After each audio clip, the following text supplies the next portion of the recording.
Welcome, everyone, to Time Warp 1996 January Movies and Pop Culture. This is a special presentation from the Fandom Podcast Network. Welcome. My name is Kevin. I'll be one of your co-hosts here. In this episode of Time Warp, we're going to cover the year of pop culture, which includes the movies, TV, music, notable news events of 96. The 96 movies and pop culture events, as of this recording, are all celebrating its 30th anniversary. We're staying in the 90s, baby. And so welcome to 1996. We are celebrating January, of course. This is the first month of the year, so we got to do January. This is Time Warp, the Fandom Flashback Show on the Fandom Podcast Network. And if you are watching the YouTube channel, first of all, thank you. Check out the QR code there. That'll take us to our website and show all of the other wonderful podcasts that we have under the Fandom Podcast Network umbrella. But let me introduce my fellow time-shifting, time-traveling buddies here on the Fandom Podcast Network's Time Warp, my fellow co-host. Please welcome with me, as always, the co-founder of the Fandom Podcast Network. With me, as always, is Kyle Wagner. What's up, buddy? We are getting ready to cover 1996 starting in January, which means I'm trying not to be a menace in the biodome while drinking the juice. However, I am sleeping from dusk till dawn in a bed of roses. You're getting really good at that, dude. Appreciate the work in there. Does that take you like a week to put all that together, or do you just that one was about 30 seconds before the show started. I love that. Now, we cannot continue without, of course, our third co-host here on the Fandom Podcast Network's Time Warp.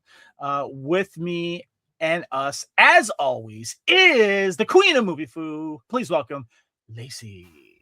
Hello. Welcome.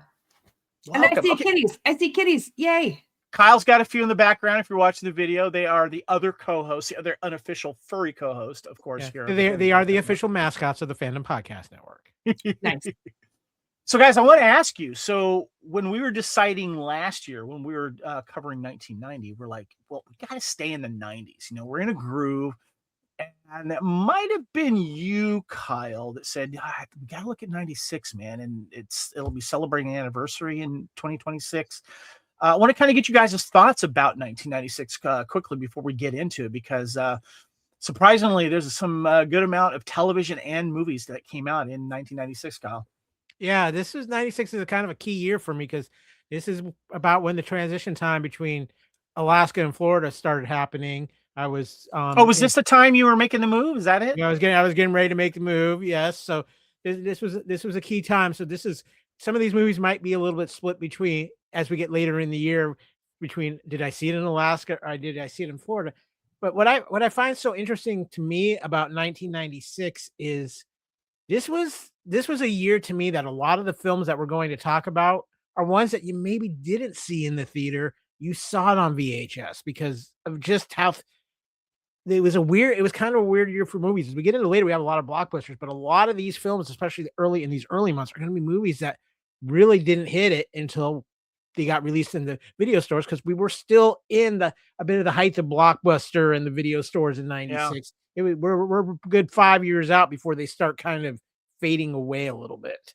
That's a good point. Lacey, where were you at in 96? What was going on with you, and specifically your movie fandom? Well, 96, I would have been early 20s. And I will say that for a good block of it, I saw no movies because for about 8 or 10 weeks, I worked for the Atlanta Olympic Committee. I worked for GE running the transpo. So you were busy getting ready for that big summer event then. Yeah. So I was in a hotel room with like whiteboards and radios, and everything was room service, on call 24/7. Nice. Anybody who wanted to go somewhere called me, and I dispatched them a car. Nice. To go to all the places. Well, for me personally, I was obviously diving head on into movies. This is where I was like becoming a cinephile big time. Mm-hmm. And I was going to all the big movies that I could, or at least what my local area theaters were showing at the time. And home video for me was becoming a big thing. I was renting from my local video store called Video Schmidio in Santa Barbara. Shout out. Nice. Mm-hmm. Mm-hmm. And I also discovered Laserdisc, and I remember getting my first Laserdisc player. And I remember the first Laserdisc movie I bought was The Crow. And I think before I moved to Virginia for working at Decipher out there in Virginia, I think I probably had maybe about 10 to 15 Laserdiscs at the time. But everything was VHS still, but DVD was starting to creep in a little bit. And in a couple of months, we're going to discuss the first major DVD release that did come out, but that was in the future is happening. Of course, people were starting to get more computers. Tech was starting to kind of really take off and all that kind of stuff. The internet was becoming a thing. So yeah, it was an interesting year for technology as well as movies and TV. A lot of really popular TV was hitting the airwaves too. And we're going to definitely touch on all of that. You just reminded me. I think I need to go recheck on my Netscape account. Mindspring, AOL. Yeah, definitely. All right, guys. Well, here we are. We're back to the 1990s here, specifically 1996. We're going to discuss here on Time Warp the movies of 96, and also we're going to sprinkle in the television series. Yeah, Kyle? I was just going to say, I'm looking at your art, though. I mean, we're in the 90s. Can we get a little better than a dial-up TV, a DTV with dials on it? Hey, some of us still had those dial-up TVs with the channels. They were sitting on like even older TVs as stands. And okay, that'll give you. And if you were poor and maybe going to college and stuff, you took whatever you could. Or if you were still at home, you got the hand-me-down TV, stuff like that. So they were still around, buddy. I'm just saying, but you got a point. Are we sure most of those weren't being used as a place to put your new TV on top of? That's what you were saying. Yeah, that's what I was just saying. Yeah. You could put the new TVs on top of that, or if you were out in the wilderness somewhere, they became target shooting. Oh yeah, or they turned them into aquariums. That's true. Yep. Well, now playing here on Time Warp, we've of course previously done. If you're a football fan, my Raiders had a lot of Raider players, former players that were in television and movies, and we celebrated that. We also did a nice retrospective on the Buffy the Vampire TV series, and we recently, a couple of years ago, we did the movies of 1984. All 12 months we covered it. It was great. They were all celebrating the 40th anniversary at the time. And last year we celebrated the movies in 1990 because they were celebrating their 35th anniversary. And we had a lot of fun making that turn from the 80s to the 90s. And we always ask the question at the end of the podcast, which movies felt still 80s and which ones were definitely feel more 90s. So make sure you guys go back and check that out. And coming soon, we'll be discussing the entire year of movies and entertainment and pop culture of 1996. So make sure you guys stay with us this year. We're going to have a lot of fun. But before we do anything, guys, celebrating the year of 96 in January, let's first take a step back into time. 1996. Let's fuel up that DeLorean. With that flux capacitor, let's slingshot around the sun aboard a captured Klingon bird of prey. Take a step into that blue police box or phone booth, or step into that quantum leap accelerator, or my favorite, and the Chernobyl. Take a dip in that hot tub time machine. As we travel back to 1990, we're going to remind you of what was happening in pop culture, sports, television, and of course, the movies of 1996.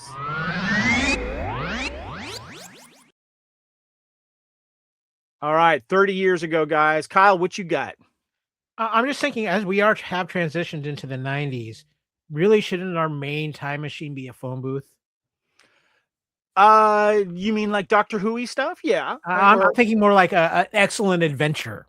Okay, that's true. But yeah, I mean, although, they were still around, obviously, but, it really depends. I mean, there is a Doctor Who movie we're going to talk about this year, Kyle, a television. Oh, I know very much about that movie. So there's but there's the classics, though. I mean, well, what was a really popular time machine in the 90s?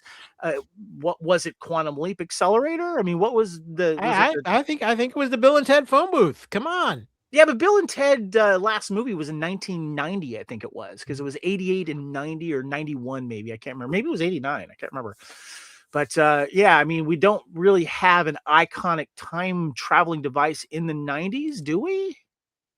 I think we're going to have to research this. Yeah, unless you count that weird little thing in Teenage Mutant Turtles 3 that took him back in time, So, yeah. Yeah. But guys, remember 1996? Where were you? What was happening here? Let's look back. I have those like back in 96, those little birthday sheets that you get sometimes. And a gallon of milk was $2.73. It's starting to go up here. Dozen eggs was $1.31. Postage stamp was 32 cents. I remember that was an iconic year for the 32-cent stamp because they were starting to release all of these, like the Elvis stamps and some other. They were becoming very collectible and limited. I don't know if this is when they started the forever stamps. I think that was a little bit later. But yeah, I was starting to remember all that. The gallon of gas was $1.23. Oof. Average new car was 21,000. Average house price was 165,000. Yankees won the World Series. Super Bowl was the Dallas Cowboys. The Bulls won their NBA championship, and the Colorado Avalanche won the Stanley Cup champs. They were that year. Have they been that relevant since then, Kyle? I can't remember. They are currently the best team in the NHL by like a mile. Good to hear. Good to hear. All right. So anyway, yeah, that's what was happening. A little tidbit there in the 90s, guys. But let's get into some entertainment news. But I remember. This was kind of a big deal, Kyle. Yeah, well, considering if you're watching on YouTube, I am wearing my Tampa Bay Lightning hoodie here. Right, because you are located right now in the Tampa Bay area, and you have been for quite a while. And being from Alaska, I think I can speak on hockey. One of the complaints about hockey for forever was you can't follow the puck. You can't follow the puck. Well, here comes Fox, who got the NHL TV broadcasting rights shortly after they got the NFL, and it's Fox, so they're going to do things. Well, we're going to make the puck glow. Great. Hey, people can follow the puck. No, we're going to make the puck glow in like this really weird light blue that really doesn't reflect on the ice. So the only time you really see it is when we do this fun slap shot comet thing with the red tail. Needless to say, this did not really work that well, and they've refined the technology now much farther. But yeah, people were like, I still can't see the puck. So January 20th of 1996, Fox introduces its Fox Track, quote, glowing puck during its telecast of the 46th National Hockey League All-Star Game. I can't remember off the top of my head, and I did not Google it because I've just thought of it now. Is this when they started highlighting the first down line in NFL games, or was it soon after? It was probably around this time. What I do remember, and Kevin, you'll respect this. This is prime time for SportsCenter when you have some of their most classic anchors on SportsCenter, like a Keith Olbermann, a Dan Patrick, Craig Kilborn, some of those guys. Yeah. Oh, the jokes that were coming. The jokes. So the next bit of entertainment news here, and I was all over this one, guys. Remember when you'd watch the Super Bowl, and whatever network the Super Bowl is on, they would like have their like high-rated or expected high-rated most popular show would follow the Super Bowl. Mm-hmm. Well, Friends was on a tear. It's a couple of years into Friends now. It started in 94. January 28th, Chris Isaac and Brooke Shields make guest appearances on the Super Bowl episode of Friends on NBC. Lacey, are you a Friends fan? I don't remember if I've asked you or not. How you doing? Yeah, I love Friends. Me too. Matter of fact, one of my favorite things about Amelia Clark is when she had her episode on the Graham Norton show with Matt LeBlanc, and it was the sweetest thing I've ever seen. Lisa Kudrow was so nice. When I first moved to LA, like the first week I was there, I was at a stop sign in my neighborhood, and across the way was this blonde woman. I was like, oh, and I was thinking, it's one of those things when you're new to LA, you don't think about the fact that all these people you see on TV are going to be in your life. And so I saw this person that I recognized, and I was like, oh, I feel like I went to high school with her. And so I was like waving as I drove by her, and she was like, hi. And then about 3 blocks later, I was like, oh, that was Lisa Kudrow. That's awesome. It was so sweet. It was great. I like the Amelia Clark, of course. You know, she's of course from Game of Thrones. Yep. And she's on the Graham Norton show, and Matt LeBlanc is there. Mm-hmm. And I think it was the host that said, you know, can you say how you doing for her or something? No, or maybe she asked. Did she ask? No, he said, do you have a question for Matthew? And Oh, she was yes. like, would you be able to ask me how I'm doing? And he just kind of and the funny part was that Graham Norton said, you don't have to. I mean, everyone will hate you, but you don't have to. Yeah, that was good. But this wasn't the only time Friends premiered after the Super Bowl. There was the one with the I think it was maybe the end of the first season, because it was just taken off. And then they had the Jean-Claude Van Damme monkey episode. You know, that was also after a Super Bowl thing.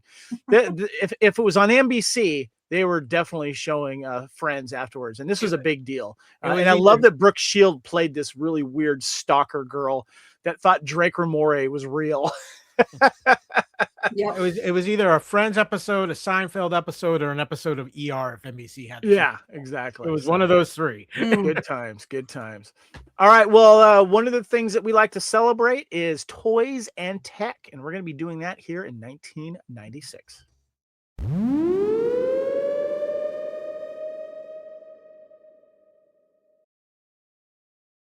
But one of the things I want to mention before we get into the toys and tech, guys, remember computer classes? Remember those things? And if you're watching the YouTube channel, you can see the early big box monitors and the computers, and then the 96 technology rooms that they have there. Who had a computer class? Anyone have a computer class? I did. Yeah.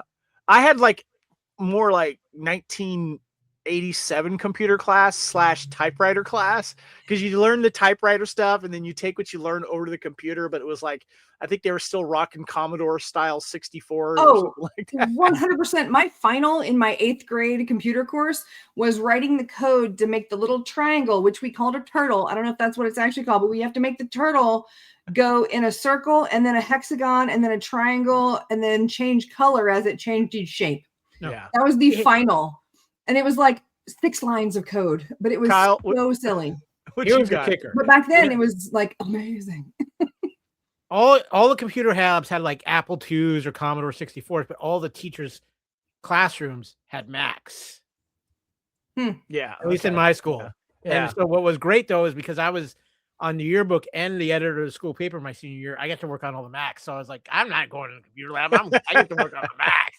Nice. I love seeing these pictures of the old computer class because it was like a big deal. And then that eventually turned into like gaming LAN rooms where everyone's playing the same game on different computers and stuff like that. Love that. Good times. Doom. Well, the first big toy that we're going to talk about here is the Tickle Me Elmo toy, a plush toy from Tyco Preschool that laughed and wiggled when squeezed, became a huge holiday hit. The toy was first produced in the United States in 1996 and slowly became a fad, reaching its apex during the 1996 Christmas shopping season with some instance of violence reported over the limited availability supply. People reported that the toy, which retailed for $28.99 according to its manufacturer's suggested retail price, was being resold by scalpers in newspapers and on the internet for up to $1,500 by the end of 1996. Kyle, this thing was all over the place. I was getting so annoyed with this damn thing. About every 4 to 6 years at Christmas, there's that toy. Yeah. And Cabbage Patch dolls, a few other things. Then came Tickle Me Elmo. And needless to say, Homie the Clown, I believe in Living Color might have done. I think you're right. Yes, they had a ghetto version of it or something like that. Yeah. But this thing, I mean, the only other thing that in my life, I mean, Cabbage Patch, I was a little young for it, but being like really old enough to truly remember the craziness was when Power Rangers came out and how crazed people were over Power Rangers toys. This thing was, I mean, people, you literally were taking your life in your hands if you were walking around with a Tickle Me Elmo, because people would mug you after for that thing. Lacey, did you have a thought on Tickle Me? I not only have my original Tickle Me Elmo, but I also have a Tickle Me Cookie Monster that came out later. Nice. And I didn't know that it was a big deal. I saw it on the shelf and I thought it was the cutest thing. And I just grabbed it. And then like 6 weeks later, everyone freaked out saying it was like the it toy of Christmas. Yeah. I was like, well, why didn't I get one of those? And I actually contemplated, because people were buying them off of, this is back when eBay was like beginning, right? You know, when it was starting to be, you know, not just that place that only yeah, I like, don't think I had heard of eBay at that time. I know, I think it was around, but yeah, I didn't hit eBay till like 99. I think. But people were putting them in the newspaper. People were selling them. I mean, like $500-$600. Like finding the Willy Wonka golden ticket. It really was. Yeah. All right, let's get to the next one. This one's changed technology big time, and we're still using it, but it's slowly being phased out by something else now, and that is the USB, which stands for Universal Serial Universal Serial Bus. The USB standard was introduced, providing a common interface for connecting devices to computers. Introduced in 1996, the USB was originally designed to standardize the connection of peripheral to computers, replacing various interfaces such as serial ports, parallel ports, game ports, and Apple Desktop Bus, the ADP ports. Early versions of USB became commonplace on a wide range of devices such as keyboard, mice, cameras, printers, scanners, flash drives, smartphones, game consoles, power banks. USB has since evolved into a standard to replace virtually all common ports on computers, mobile devices, power supplies, and manifold and other small electronic devices. Kyle, this thing is still around. It's probably one of the most important cords of all time. It's one of the most important cords of all time, but it definitely didn't stay universal because we had USB. We had smaller USB. We had micro USB. Now we have Thunderbolt. And USB-C. Yeah. I mean, so USC is now starting to take it over, right? Yeah. Something like that. USB-C is the new. Yeah. Yeah. Basically, when the C, which is out now because you can power devices through it with it can carry power. But yeah, I mean, it is one of the most important cords in computer history as far as the USB end of it. But yeah, they couldn't just keep it as USB. They had to keep changing the size of it and making it smaller. And of course, your game controllers are all tied to it. But which controller I have? Do I have the right USB at one end? What's going on? I'm so confused. It's amazing though how that they're still being used and how popular it still is. Yeah. It's amazing. So yeah, 30 years old and it keeps on trucking. All right, the last bit of technology is something that I discovered when I started traveling a lot, working for Decipher back in 1999, because you couldn't always you couldn't always wash your clothes. So there was the magic of Febreze. Febreze is an American brand of household odor eliminators manufactured by Procter & Gamble. It is sold in North America, South America, Europe, Africa, Asia, Australia, and New Zealand. First introduced in test markets in March of 1996, the fabric freshener product has been sold in the United States since June 1998, and the line has since branched out to include air fresheners, plug-in oil, scented discs, odor-eliminating candles, and automotive air fresheners. This was a huge deal for me because I couldn't always wash things. And if I wanted to wear something like the same and I didn't want to like overpack, I would pour this into a special little smaller like spray bottle. And it was great for getting rid of some odors if you didn't have time to wash your stuff on the go. Mr. Reitzel, Febreze, the second greatest invention for stoners ever, the first being Taco Bell. You're absolutely right. I forgot about that. I still have a little bottle with me wherever I travel. It's amazing. I love this stuff. It's great. So yeah. And I have not, and its scent is great because I've seen like knockoff versions of this and I have used them and nothing has been as good as Febreze. Absolutely. Totally endorse Febreze. Hook us up here at the Fandom Podcast Network. All right. All right, guys, let's get into this. Is, of course, January 1996, 30 years ago, man. Here we go. Let's go ahead and get into the next segment.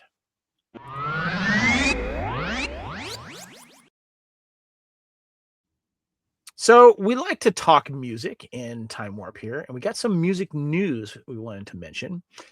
First one was January 8th. Robert Hoskins is convicted on 5 charges of assault, stalking, and threatening to kill Madonna. I totally forgot about this until I started doing the notes for this, and I remember this weirdo. And they caught him, and he got convicted. Lacey, what you got? I specifically remember one news outlet made a mistake and called him Bob Hoskins and put up the wrong picture.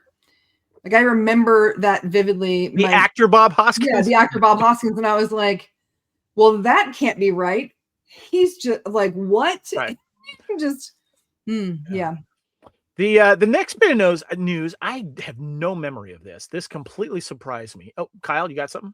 I know. I was having the next bit of news you've got there. But I will say that Mr. Hoskins does have a uncanny resemblance to maybe a descendant of the Manson family. Yeah, he does. Look at that look. Yeah, the hair and the beard and the guy with the 80s haircut standing behind him, the police officer. Yeah, that's definitely a picture that is reminiscent of the Manson trials. Yeah. So the next bit of news here is on January 16th, 1996, Jamaican authorities opened fire on Jimmy Buffett's seaplane, Hemisphere Dancer, mistaked it for a drug trafficker's plane. U2 singer Bono and Island Records executive Chris Blackwell were also on the plane during the incident. Fortunately, no one was injured. I have no memory of this. Anyone remember this? Oh, I remember this. Yeah, I remember this. This was almost caused an international incident. This almost became the day the music died. I mean, nobody was Right? hurt, but this could have went really wrong real quick because they were in a seaplane that was a very common seaplane for drug trafficking. Yeah, the what do you call it? It was the Margaritaville. Yeah, what was the name? It was this Hemisphere Dancer. Mhm. But he had Margaritaville like painted underneath on the wings, and you can see the picture here. And Jimmy Buffett has been touted as one of the best promoters of his brand of all time. He has diehard fans, and Carrot heads, baby. He has made so much money off his brand and his name, and he's one of the most successful business people in the world. And it would have been sad if we'd lost those giants there. U2, can you imagine Bono got killed in that? Thank God no one got injured. This I do remember because I think even people on Mars heard this one. Lisa Marie Presley on January 18th files for divorce from Michael Jackson. The two were wed on May 26, 1994.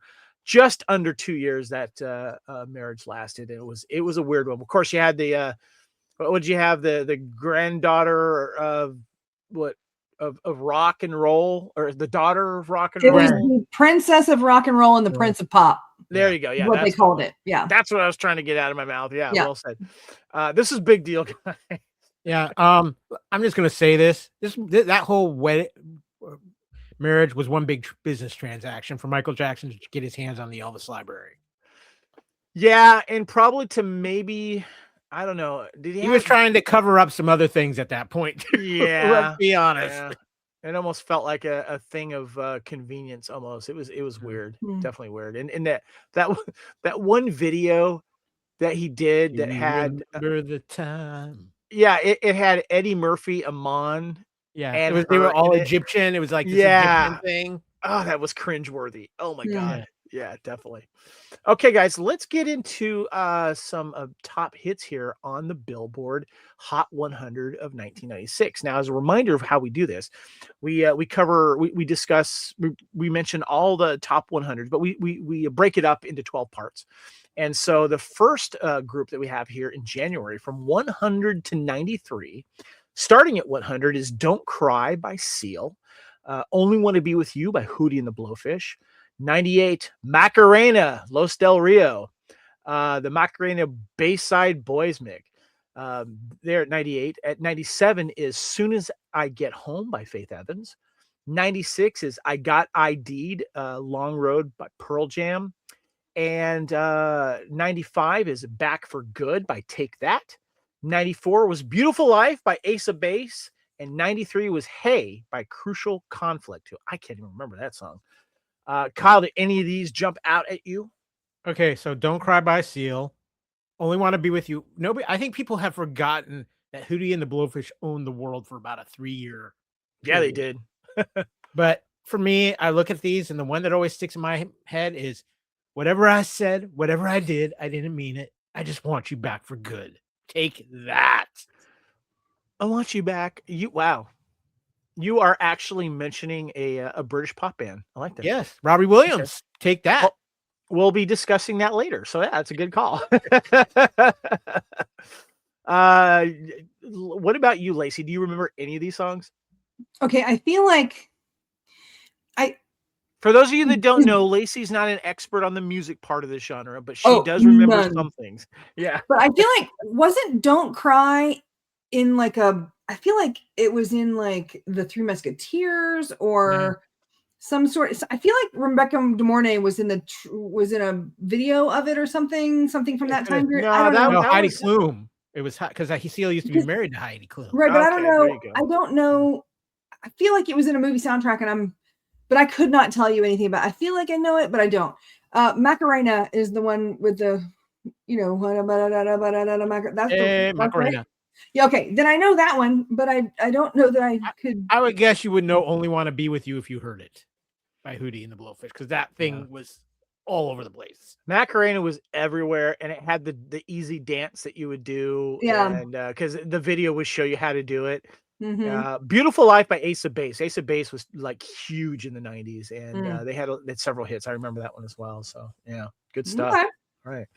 Well, guys, let's get into the next segment here.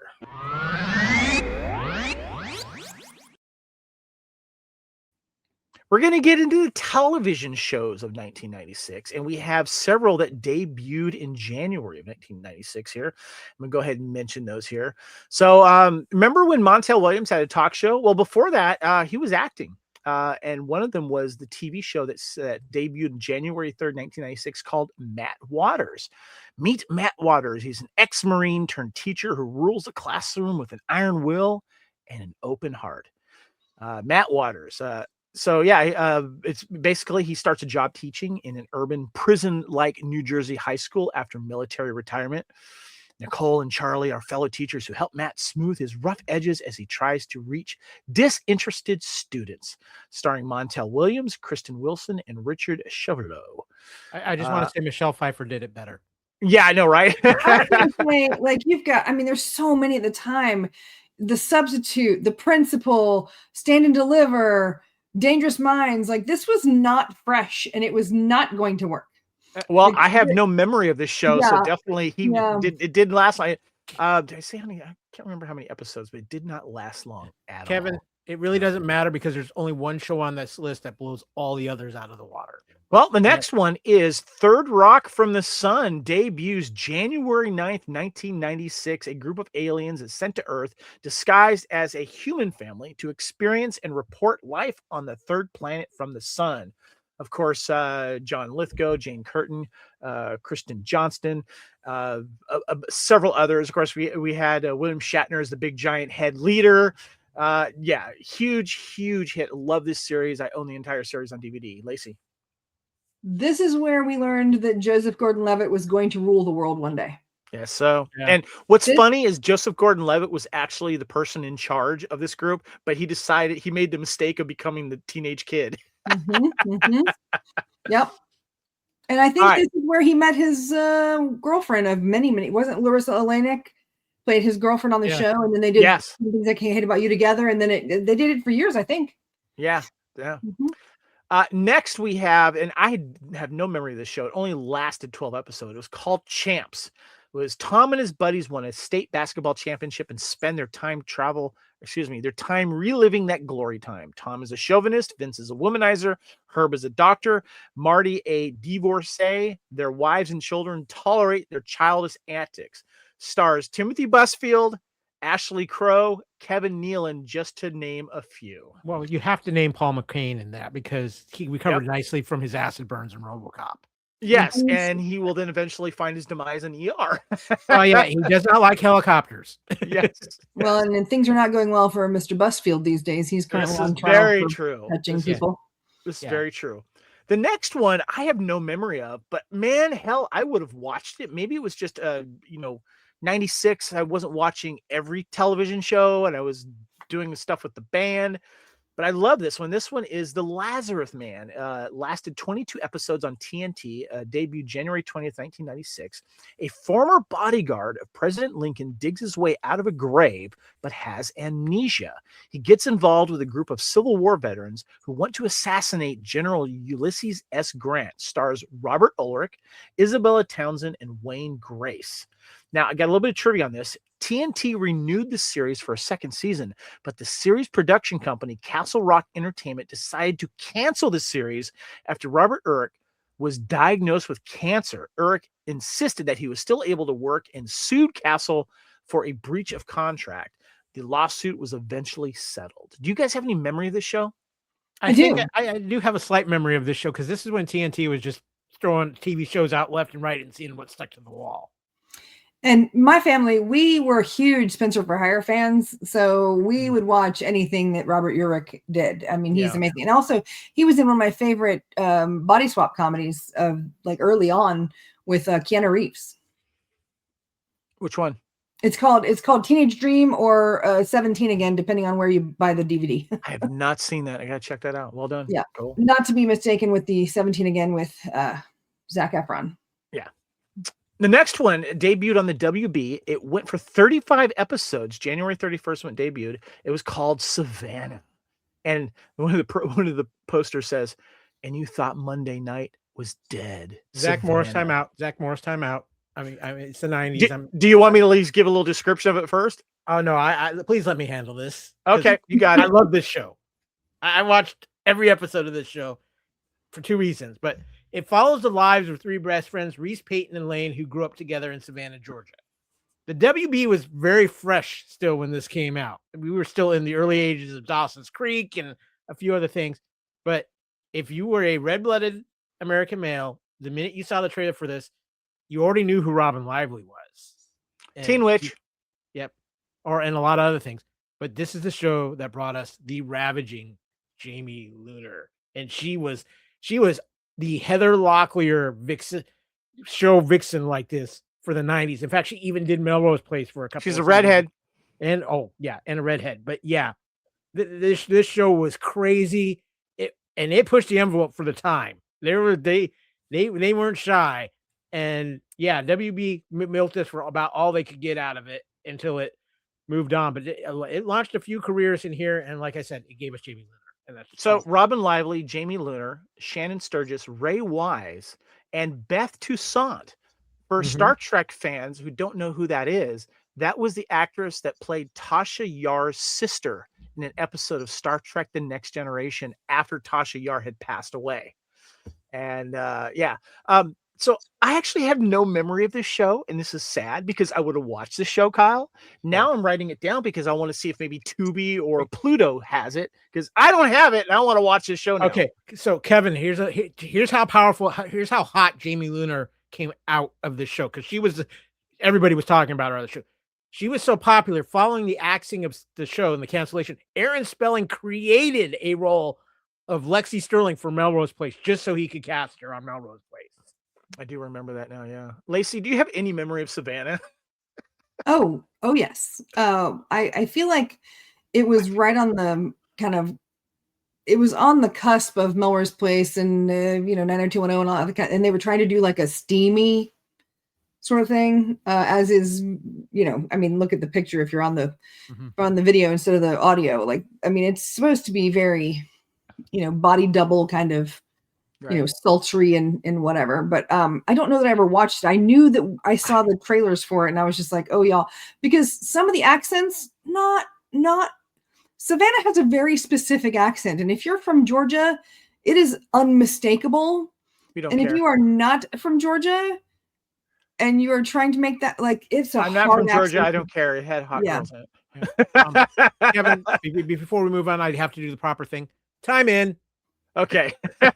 I got to see if this is streaming somewhere, because first of all, Robin Lively. I mean, look at that. If you're watching the video, look at it. She's got that cute curly red hair. Oh man.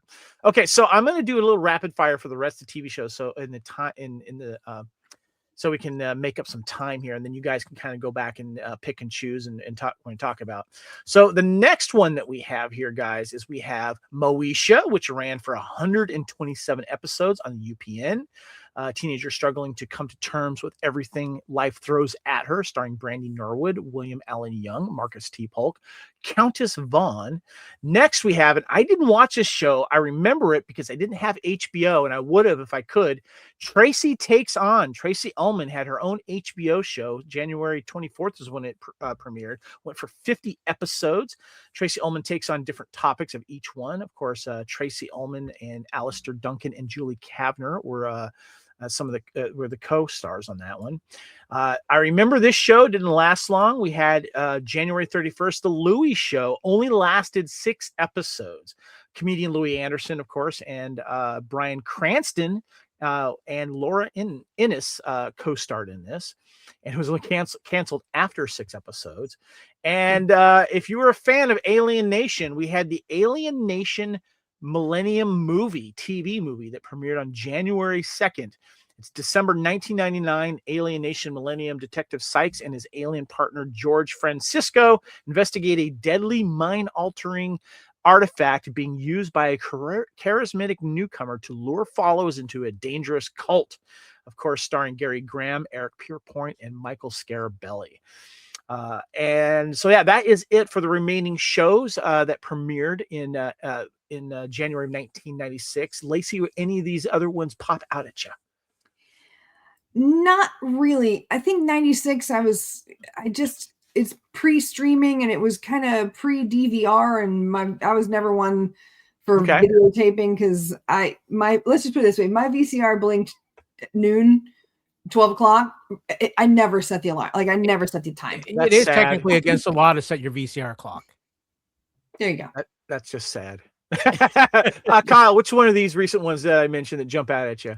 Two real quick. Moesha was a huge show. I mean, Brandy was insanely popular, music artist, actress, absolutely stunning young lady. And Moesha was a very influential show at the time. And then I just got to shout out to Alien Nation. I love Alien Nation. I really wish it would get some kind of comeback. And of course, these movies were written by Rockne S. O'Bannon, who, if that name rings a bell to you, it should. Yes, it does. Farscape.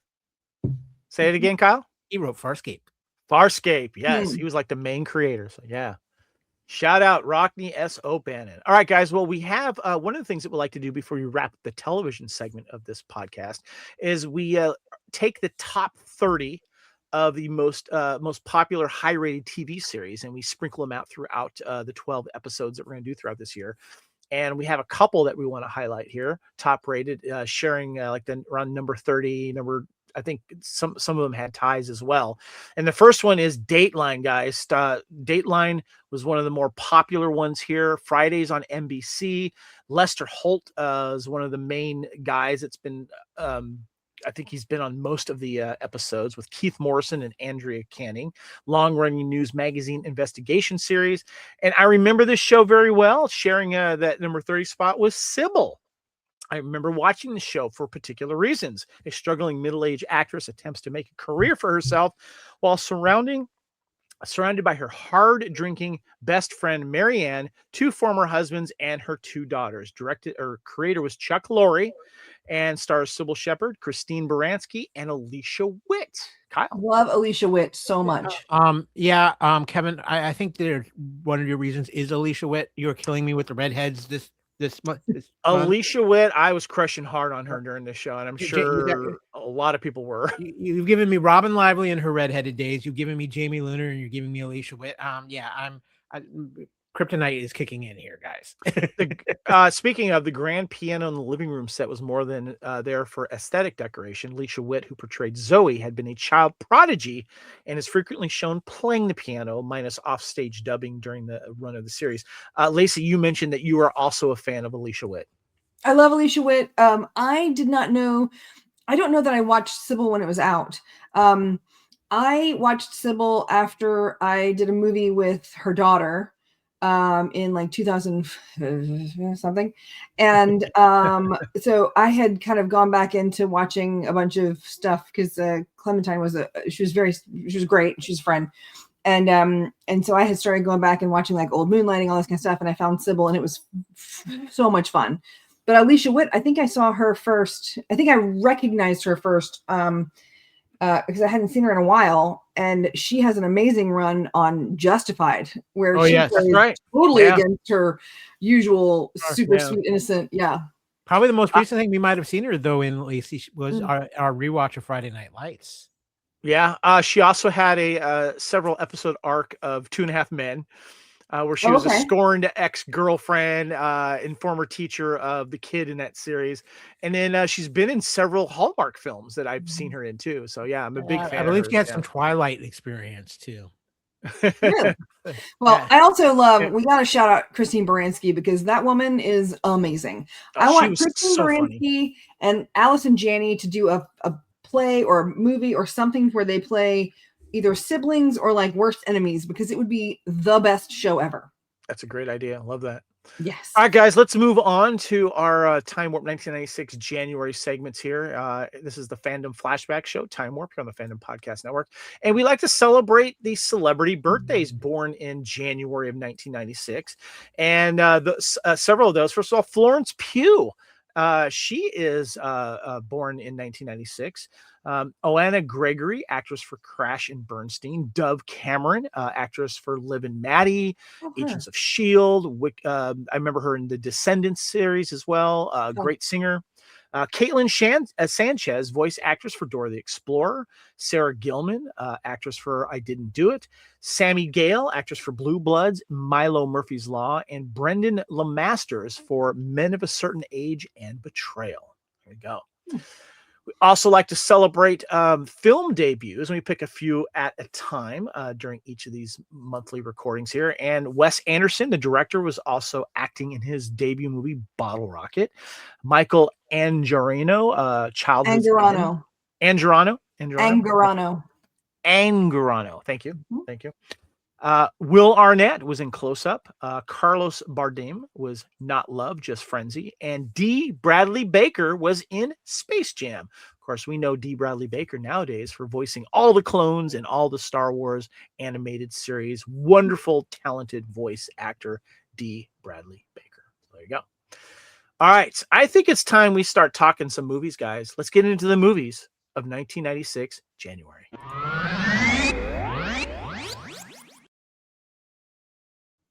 All right, I'm really excited for this, guys. I love starting off a new year of movies, and we're staying within the 90s. And this was a wonderful time for me when it came to movies and entertainment. And we got the first one that we're going to talk about here. And I have the DVD. I actually bought this on eBay because I had not seen this movie in a long, long time. I just remember that this was the movie that Kylie Minogue regretted doing. You got the Blu-ray there. That's awesome, Lacey. Yep.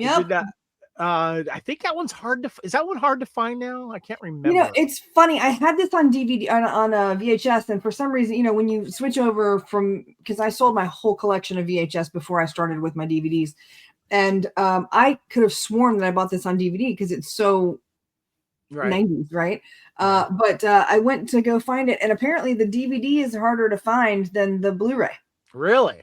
Interesting. I guess I got lucky on this one. So yeah, that's great. So Biodome's comedy, its theatrical money made was just over $13.5 million. Moronic best friends get themselves locked inside a biodome, a science experiment, along with a group of environmental scientists for 1 year. Co-starring, of course, are starring Pauly Shore and Stephen Baldwin, co-starring William Atherton, the guy who loves to be a dick in all of his films, Kylie Minogue, and Joey Lauren Adams. Kyle, hit us up with a little bit of trivia. Choose a few there. Oh, hold on. Ari, yeah. No, I make more than Kevin on the remake. Yes, I know, but the Biodome remake with Reitzel and Wagner, yeah, I get more than... Okay, yeah, that's okay. We're good. Make it happen, Ari. Sorry. Okay, I gotta go. We're in the middle of a show. Sorry about that. It was my Ari Gold, my agent. We're gonna be doing the remake of Biodome. Is that it? Well, they're still trying to recruit us. Okay. I think they want you for the Pauly Shore role, but I don't know for certain. I'm game. Can we get Aussie legend Kylie Minogue into that's in my That's in my contract. All those scenes are in my contract. Sorry. Give us some trivia on Biodome, bro. Well, Kevin, I'm just going to tell you now, like Alec Baldwin once told his brother, Stephen Baldwin, that doing this movie could end your acting career. Did it? And I don't think we will be able to get Kylie Minogue back for the remake because she has called this film her worst career move. She said it is the only thing she has done in her professional life that her father ridicules her for. The Biodome compound is the Donald C. Tillman Water Reclamation Plant in Van Nuys, California, which has been used in dozens of other movies and television shows. And of course, in real life, Jack Black and Kyle Glass performed together as the musical group Tenacious D. After Anaconda, Jack Black is interested in our remake of Biodome. So I'll start off with this one, guys. I had not seen this in a long time. I can't remember how I felt about it. When I watched it for the podcast here, I can't explain why or how I enjoyed this film. It's definitely a stamp in time. It's stupid, but I found it very funny. I found it charming at time. I just can't understand how all these cute girls were falling for these two guys. I didn't care. I just thought it was funny. They made me laugh. I cannot explain why I like this movie. I have an explanation for you, Kevin. It's so stupid, you lose central common sense. Is it kind of like why I like Dude, Where's My Car? Probably. Exactly. And I actually feel the same way as you. I mean, it's just why does this pop on my TV and why do I keep it on for as long? Because I'm gonna say two things. Biodome and Encino Man might be the only movies I like with Pauly Shore in it. I'm with you there because I believe I've seen them all except for the Army one. The Army Now. Yeah. Where Brendan Fraser has a 30-second cameo. Yeah. Who? Brendan Fraser. Okay. I mean, Pauly Shore was in a movie with Tiffany Amber Thiessen, and I can't get myself to watch it. Okay. I have to say, is that Son-in-Law? Hold on. Yeah, that's Son-in-Law. Yeah, I've seen that one. Yeah. If Roadhouse is the 80s-est movie ever to come out of the 80s, Biodome is the most 90s movie to come out of the 90s. It has the fashion at the time is perfectly encapsulated. The fact that we were all over talking about, climate change and well, at that time we called it global warming, right? We talked about, you've got protesting, you've got all the crazy the parties they used to throw to clean up. Do you remember? Do you ever remember those? There used to be flyers up when I was in college about this weekend we're gonna go to the lake and we're gonna scuba dive for trash to clean up the lake. I mean, everything was about eco-friendly and it is so 90s. Very much. Yeah, you nailed it. It is so 90s. And even the music, the soundtrack's actually a banger soundtrack on this movie. It's got some great 90s songs on here, but it's got Joey Lauren Adams, who's you wonder why is she falling for Pauly Shore. It's just all the girls are really cute in this, and then of course they have that big party scene at the end, which is hilarious. Yeah, it's just and Rose McGowan, Pauly Shore, tons of people. Yeah. Kevin, by the way, you mentioned William Atherton earlier, always about being a dick. William Atherton, yes. Mm-hmm. But the truth is that man has no penis. That's true. Well, that's the thing. When you think of William Atherton, what do you think of? You think Die Hard? You think Ghostbusters? You think Real Genius? Real Genius. Biodome. Those are the, and he's a jerk in all four. Absolute. Whenever they're looking for a jerk teacher or something, what's William Atherton doing? Let's get that guy. But I think he's great. I'm pretty sure he's been canceled at this point. I don't know what it was, but he was canceled a little while back. I don't know for what. I can't remember. All right, let's move on to the next one here. The next one here is Don't Be a Menace to South Central While Drinking Your Juice in the Hood. Made just under $20 million in its original run there. And one of the posters says, finally, the movie that proves that justice isn't always poetic, jungle fever isn't always pretty, and higher learning can be a waste of time. The creators of In Living Color, Sean Wayans, Marlon Wayans, star in Don't Be a Menace to South Central While Drinking Your Juice in the Hood. It's a parody, of course, of several U.S. films about being in the hood. For instance, Boys in the Hood, 91, South Central, 92, Menace to Society, 93, Higher Learning in 95, and Juice in 1992. Director was Paris Barclay. Writers were Sean Wayans, Marlon Wayans, Phil Bowman. Of course, stars Sean Wayans, Marlon Wayans, and Keenan Ivory Wayans, who pops in every now and then going, message! Kyle, give us some trivia for Don't Be a Menace to South Central While Drinking Your Juice in the Hood. The trailer for the film included the tagline, "It's the only movie released this year with 14 words in its title." So true. Ash Gray's father is played by Lamar J. Tate, the older brother of Lorenz Tate, who played O-Dog in Menace to Society. And there are several references throughout the movie, including Stand By Me and Back to the Future. The parody's title is derived from a combination of In the Hood movies, Juice, Menace to Society, Boys in the Hood, and South Central. I'm just going to hit this real quick. Nobody does parody like the Wayans. Oh, God, yeah. And I mean, especially Keenan Ivory. I mean, they're responsible for Scary Movie, but come on, Keenan Ivory also did I'm Gonna Get You, Sucker, and a Low Down Dirty Shame as well. And I mean, the Wayans are the current and still current masters of the parody film. Yeah, the scary movies, Yeah. So yeah. And I love it how I have the original poster here where the one is that one I can't tell if it's I think it's Marlin holding up the gigantic gun, which is I think the Desert Eagle, and it says actual size. And then later they changed it to the Super Soaker gun. And I was like, do I have this movie? And I actually had it in a 4-pack here. Let me show you this. In a 4-pack of Don't Be a Menace, Ride, Senseless, and Underclassmen, all 4-pack here. So I was able to watch it with this DVD collection here.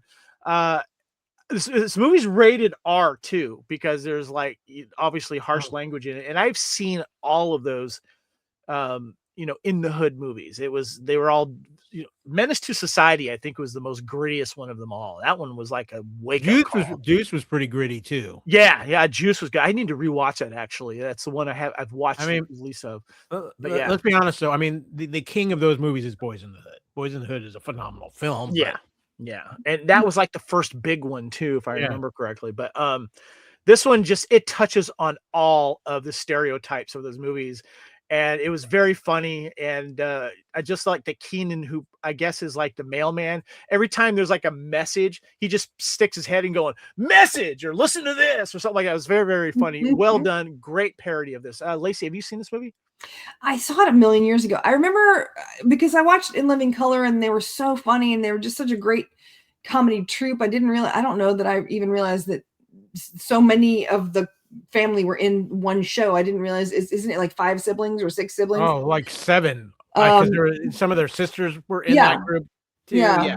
It was kind of the Wayans family group, and they allowed Jim Carrey in the club. And then of course they were the reason that we have Super Bowl halftime shows now. Yeah. Like, that's the whole thing within Living Color, where they said like during the halftime show we're gonna on Hop Network, and they actually put the timer down in the corner so you know. They had the Men on Film skit, which just blew up. God, right? He gets hit with the football and it turns him straight. Yep.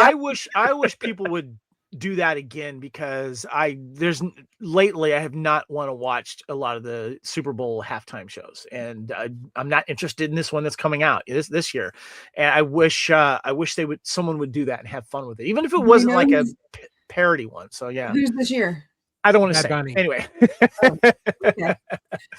No, and then the thing is, like, they kind of the thing I love about them is they transverse like all culture, because I will never forget the phone call that I got where my mother called me and told me that the funniest movie she'd ever seen is in the theaters, and she went with her friends from her mahjong group to go watch this movie, and she was like, "You have to watch it. It's called It's called White Chicks." And it's so funny. And this is my mother. Only the Wayans could get away with that. Right? Only the Wayans could get away with that. That movie is a comedy gem, man. It is so fun. God, so good. I love the dance sequence is so good. But I watch the Wayans do anything. They are amazing. Good stuff. All of them. The only thing that we've been denied of is the fact that White Chicks never teamed up with Romeo and Michelle. I know, right? All right, let's move on, guys. Next one is Dunston Checks In, a comedy made just under $10 million in its original theatric run. A young boy befriends a larcenous orangutan in a luxury hotel. Stars Jason Alexander, Faye Dunaway, Eric Lloyd, Paul Rubens, and Rupert Everett. Kyle, give us some trivia. Jason Alexander, who began to bald at age 16, wore a toupee for the movie. Some of the interior New York hotel scenes were filmed in Los Angeles at the old Bullocks Wilshire building, which is no longer open. Others were. By the way, you don't live in LA, but it's Wilshire, just so you know. Wilshire, that's yeah.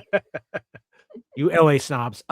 Others were also filmed at the Dorchester Hotel in London. And of course, Rupert Everett was offered the role of Lord Rutledge because some of the movie was shot in London, and director Ken Kwapis wanted at least one British actor in the cast as a result. Everett at first thought the script was silly, but agreed ultimately to participate because he didn't have a lot of success in his career at the time, and he was also a fan of Seinfeld and thought the movie would be a hit with Jason Alexander in the lead.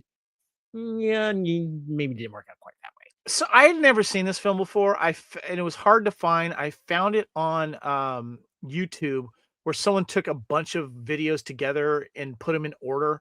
So you'd watch like the first 5 minutes and the next 8 minutes or whatever. So, and I watched it. And basically it's about this guy, Rupert Everett, who uses this trained chimp to go and steal people's valuables and other, he would scope out the other rich people because he stayed there pretending to really be a rich guy.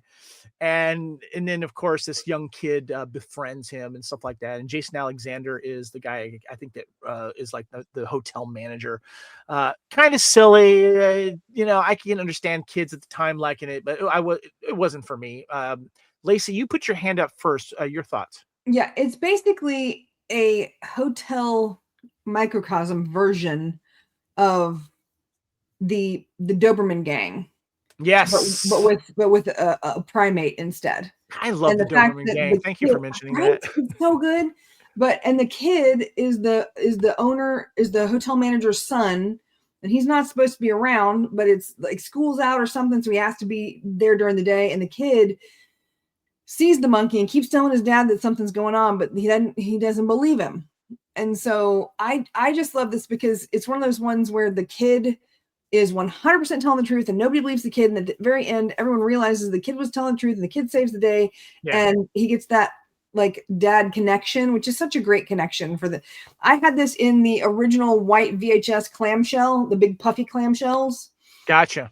And it got destroyed in a move and I was very upset. And I couldn't find it anywhere else. You can't even buy the VHS anymore without, it's like $80 or something. And I was just like, oh, no. Kyle, did you see this?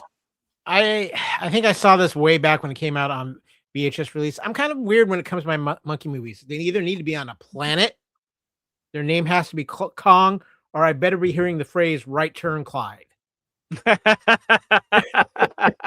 Any which way but loose, Clint Eastwood. Any other one? No, basically anything except for this movie. Yeah. Well, no, there's other movies too, but we don't talk about Congo. Let's move on to the next one here. This one I had never seen before. This was Eye for an Eye, made just over $25 million in its theatrical run. It was a drama, and it stars Sally Field, who gets some revenge. And the poster says, "What do you do when justice fails? Sally Field, Kiefer Sutherland, and Ed Harris. When the court fails to keep behind the bars the man who raped and murdered her daughter, a woman seeks her own form of justice." Directed by John Schlesinger, stars Sally Field, Kiefer Sutherland, Ed Harris, Joe Mantegna, and Beverly D'Angelo. Kyle, give us some trivia on Eye for an Eye. So originally, Jamie Lee Curtis was cast as Karen McCann, but had to drop out due to a scheduling conflict with house arrest. The lead female role was in the end cast with actress Sally Field. Alexandra Kyle, who plays Sally Field's younger daughter, she has a great last name, by the way, was also in A Time to Kill. Both were released the same year and also starred Kiefer Sutherland as the villain. It was the final suspense thriller genre movie directed by director John Schlesinger, who was known for helming a number of suspense films throughout his career, such as Pacific Heights, The Believers, Marathon Man, The Falcon and the Snowman, and The Tale of Sweeney Todd. The thing I'm going to say about this movie was it probably would have gotten more notice with Jamie Lee Curtis. Sally Field as the vengeful going after just never sold for me in that role.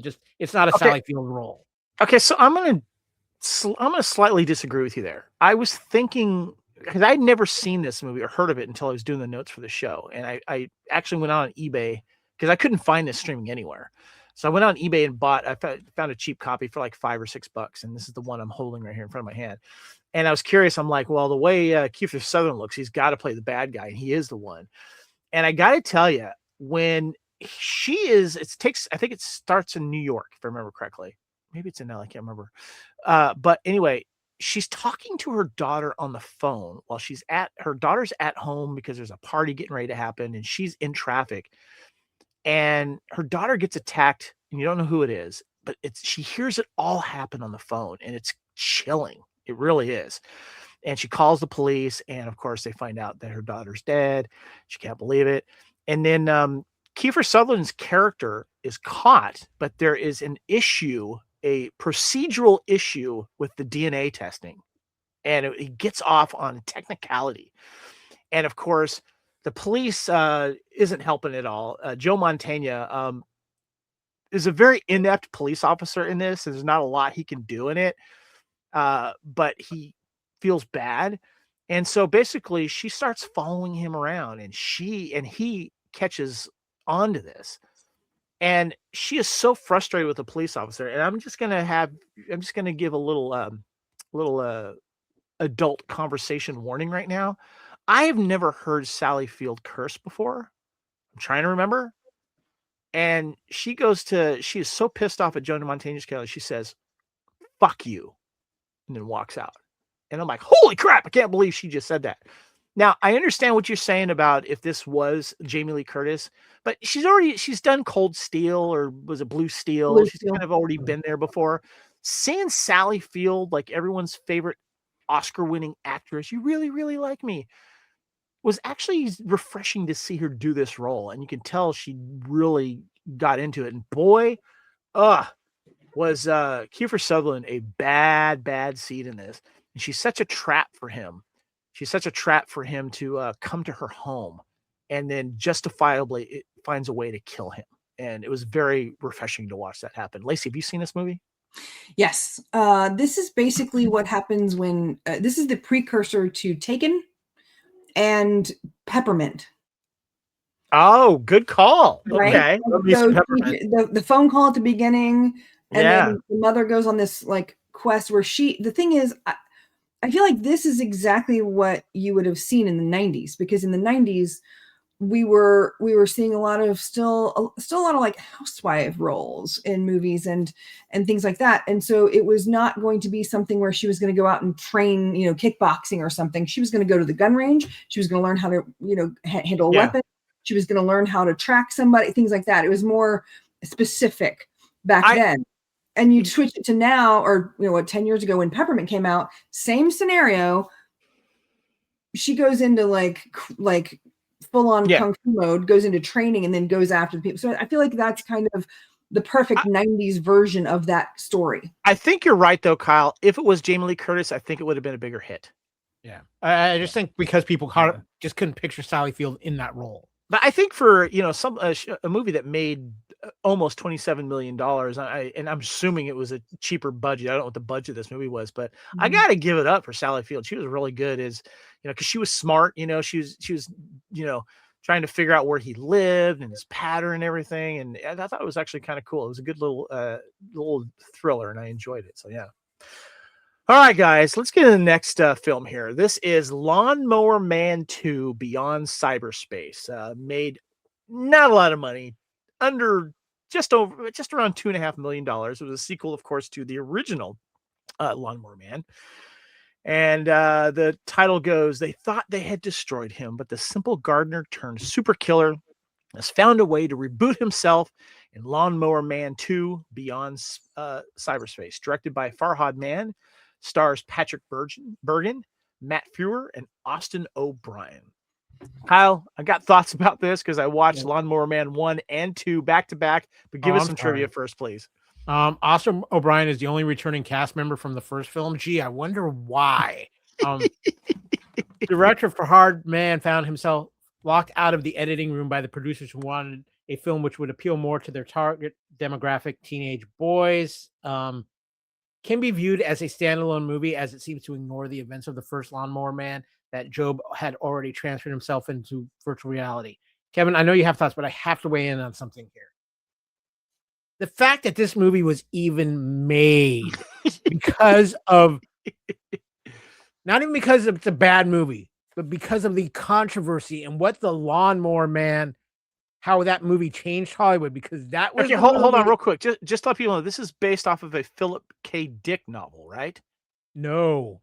What am I thinking of then? This was based off of a Stephen King short story from the book Skeleton Crew. Oh, that's right. Okay. They bastardized it so much, it was nothing like the story. And this was the tipping point, and Stephen King rained hellfire on Hollywood in the court system because of the original Lawnmower Man. So the fact that this sequel even got made is a miracle to itself. And I think it's even more of a miracle that we're actually talking about it on this podcast. I'm thinking of another movie, forgive me, of the Philip K. Dick. We're going to get to that later.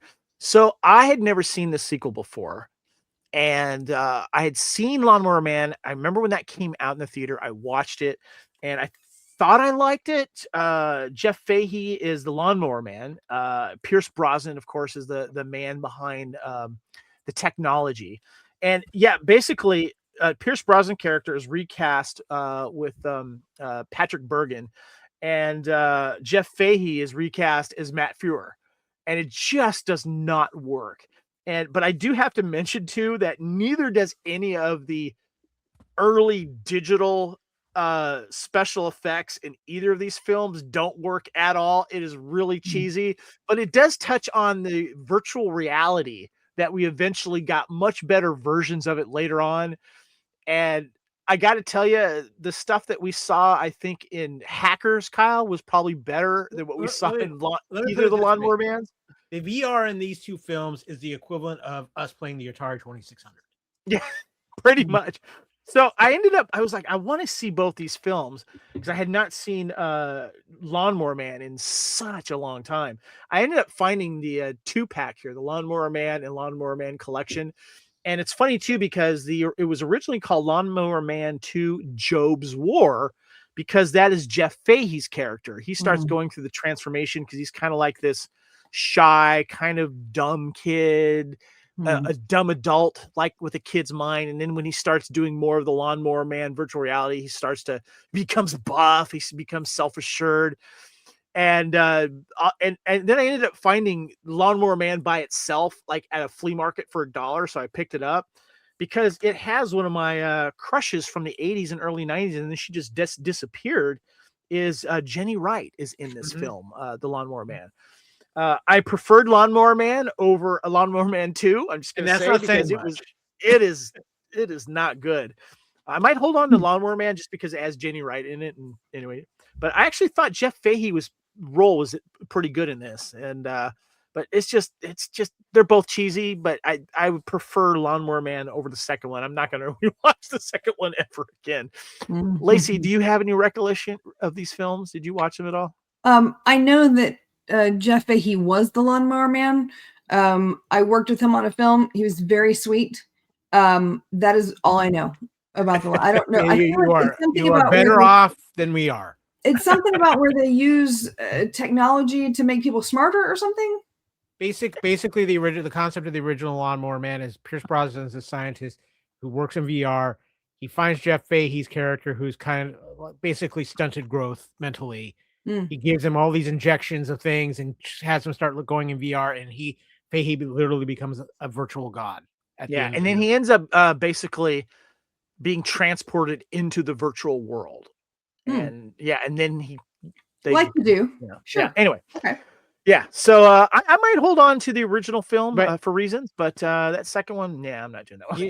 You know what really happened to Lawnmower Man, Kevin? As soon as he went into the virtual world, it disconnected and went goodbye. All right, the next film I saw in the theater, and I have not seen it until I watched it for this podcast. It was streaming, I think, on Amazon or something, and that is 2 If by Sea, made just over $10 million. It was definitely a disappointment. You can find it on YouTube as well. A couple steals a Matisse painting on contract and manages to evade the police. The sale takes place 4 days later on an island, but things don't go as planned. This takes place up in like New England area. Stars Sandra Bullock, Dennis Leary, Stephen Delane, Yaphet Kotto, and Mike Starr. Also, the writers were Dennis Leary, Mark Armstrong, and Ann Leary. Kyle, give us some trivia on 2 If by Sea. Scenes from the Thomas Crown Affair appear on the TV in the background when Frank and Roz are in the borrowed mansion. Yaphet Kotto, who plays FBI agent O'Malley in this movie, also appeared in the Thomas Crown Affair in the original version. And Dennis Leary would go on to make an appearance in the 1999 version of the Thomas Crown Affair as well. And Kevin, I had to cancel my date with plans with Sandra Bullock because we were going to go horseback riding, but apparently during the filming of this movie, she discovered she's allergic to horses. Lacey, you are holding up a physical media copy of the Blu-ray. I didn't find a physical media copy, but I did stream it. I'm surprised and not surprised that you have the Blu-ray version of this. So give me your thoughts on this movie first. Okay, I love this movie. It's silly, but it's so much fun. It's got Dennis Leary, whom I will legitimately listen to him talk about anything. He is so wicked smart in his stand-up and in his just conversations where you see him doing an interview, which he doesn't do very often, but when he does, he's so wicked smart, and he's got this thing for, he's got a firefighters foundation and all these things. And I just genuinely would support anything that he does. Gotcha. Sandra Bullock is adorable. She kind of plays against type in this because she's playing the bad guy a little bit. She says she wants to get out. This is supposed to be their big score to get rid of, to get out of the game or whatever. And she doesn't believe that her boyfriend, I think it's husband, will follow through with the promise to stop after this. And basically they assume the lives of, they house squat. Yeah, they house basically. squat, but someone sees them come in and assumes that they are the owners, and so Right. it's got a great con artist kind of feel to it. It's got the bad guys who are actually figuring out how to get the other bad guys. It's a fun flick. Kyle, your thoughts on 2 If by Sea? I need to tell the viewers the story of 2 If by Sea. You have Sandra Bullock. You have Dennis Leary. You have 2 If by Sea, which hints to seashells. So Kevin thought, oh, wait, this is a Demolition Man sequel. I was expecting 3 seashells in this. I see where you went with that, Kyle. Yeah. So sorry, go ahead, Kyle. No, go. You go, Kevin. I had to get that out. It was okay. Well, do you remember this movie? What are your thoughts? This was a time. I mean, both Leary and Bullock were everywhere at this point. I love Dennis Leary. It was a great. I've only seen this movie maybe once or twice. I saw it on cable. They have a fun chemistry between them, and it's because of their personalities. And I'm actually surprised they really didn't do more projects together. Do you remember Dennis Leary? Was it in Mean Guns with Christopher Lambert and Mario Van Peebles? He was like, and then it had like a small role with Mr. Picard himself. As bad guys. He was good in that. I love both these actors for different reasons. I love Dennis Leary. I can't remember the name of this short-lived TV series. I think he only got 2 seasons. It was after he did the Fireman show. Good job. It was the one where he was the former rock star. Oh, Sex, Drugs, and Rock and Roll. Yeah. Yes. God, I love that series. I thought it was great. I wish it would gotten another season. But anyway, I don't know what it was about this film when I saw it in the theater. It didn't sit with me. I didn't like it as much as I thought I was going to like it, and I never returned to it. When I finally watched it again, I was still feeling the same thing, and I don't know why. It started off great, but there's something about it. Maybe it was the really silly thief villains or whatever it was that kept trying to follow them around. I felt like they just took, like with Mike Starr and those other incompetent people that were with him in the truck the whole time. They just took me out of it because they were too silly and stupid. And it just, I don't know. That was one of the things that bugged me about it. There was something about it that just doesn't sit with me. And I won't be rewatching it again. And I don't know why. Well, I think you need to watch it 6 more times so that you can figure it out. Just remember, there isn't 3 seashells in this movie, Kevin. I think I'm 2 and done. I'm fine with it, So anyway. All right, guys, let's get into the next film here. Here we go. January 19th, From Dusk Till Dawn, just made over $25 million in its theatrical run. 2 criminals and their hostages unknowingly seek temporary refuge in a truck stop populated by vampires with chaotic results. Directed by Robert Rodriguez. Writers are Robert Kurtzman, Quentin Tarantino. Stars Harvey Keitel, George Clooney, Juliette Lewis, Quentin Tarantino, Salma Hayek, Cheech Marin, Danny Trejo, Tom Savini, Fred Williamson, and Michael Parks. Kyle, please give us some trivia on From Dusk. I have trivia. First of all, Robert Rodriguez is a genius, if not for nothing else than this. Salma Hayek did not have a choreographer for her dance because, according to her, you can't choreograph the live snake she wore around her neck. So director Robert Rodriguez just told her to feel the music and dance to it. And because Robert Rodriguez is a genius, he used the same tactic with Jessica Alba in Sin City. We love you, Robert Rodriguez. I'm just saying. Green blood was used for the vampires to get the movie past the censors. Yeah, that was the only way that was going to get that past the censors. Quentin Tarantino originally gave the script to makeup effects technician Robert Kurtzman to direct. When he couldn't commit, Tarantino showed the script to Robert Rodriguez, who eagerly signed on. Thank you for fate. The band playing in the Titty Twister is, of course, Tito and the Tarantula, featuring Robert Rodriguez. The lineup also featured Oingo Boingo and drummer Johnny Vatos Hernandez. Kyle, can you say what the name of the venue was again? The Titty Twister. I didn't hear that. The Titty Twister. The Ta-Ta Twister. I just wanted Kyle to say Titty Twister more than once. It's a Twister movie without Bill Paxton. Lacey got the Collector's Series DVD Okay. there. Kyle, what else you got? Finally, the name of the movie is taken from the signs found on drive-ins. These signs indicate the length of the shows, which ran from dusk till dawn. The movie is full of references to midnight movies and films, which were often intended for teenagers to watch late at night from their cars. Lacey, you have the DVD version of the what was the special collector's edition, right? And you're on mute, by the way. Can't go through one episode without muting myself. Is that the only version you have of this movie? It is, and it's Okay. because the special features on this are not replicated on the Blu-ray, or at least the Blu-ray that I saw. There's a full, there's a whole look at all those special features that go to. I mean, it's crazy. So it's funny you say that because Mhm. and when I was trying to find this movie in my collection, the only one I Mhm. had was this DVD. Well, in the CLZ app. Apparently, I didn't scan this one here. And I'll talk about that one. But I got the DVD collection. You get it at Walmart. It has the Dusk Till Dawn trilogy. So you got Dusk Till Dawn 2, Texas Blood Money, which came out in 1999, and from Dusk Till Dawn 3, The Hangman's Daughter.